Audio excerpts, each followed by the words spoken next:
आज अलमारी के कोने में कुछ अजीब सा दिखा। वक्त का वो पिटारा और किताबों का वो इशारा जो हर किताब खुलने का कर रही थी, जिसमें छुपी मेरी आज तक की हर एक प्रेम कहानी थी।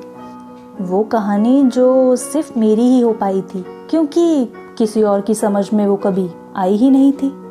वो पहली क्लास की जुदाई थी जो मैंने अकेले ने पाई थी, क्योंकि वो मेरी मम्मी की बेटी की पसंद थी जो इन आंखों को भाई थी। सच्चे प्यार की त्याग की मूरत मैं भी बनी थी। बस हाथ में एक तार की जगह आइसक्रीम क्यूब्स लिए अपने कमरे की ओर चली थी। तभी से ये किताब मेरे हाथ लगी थी, जिसमें छुपी मेरी आज तक की हर एक प्रेम कहानी थी। वक्त की भी कैसी ये मार थी। 10वीं में फिर से सच्चे प्यार की लौ जलती सी दिखी थी।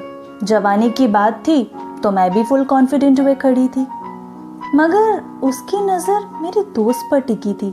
नए नए प्यार की बात थी और दिमाग की बत्ती भी गुल थी, तो मैं भी आई प्रॉब्लम समझ अपने मिशन पर डटी थी। मिशन उसे पटाने का, एक दिन अपना बनाने का। मगर ये दिल की बात थी, दिमाग की समझ कहाँ आनी थी।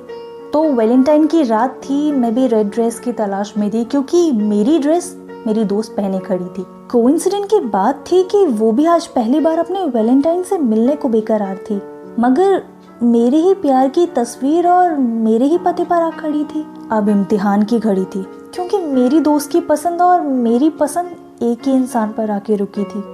मैं आउटर सा महसूस कर रही थी, क्योंकि मेरी दोस्त और मेरी पसंद की नजरें एक दूसरे पर टिकी थी, और शायद मेरी वहाँ किसी को कोई ज़रूरत नहीं थी।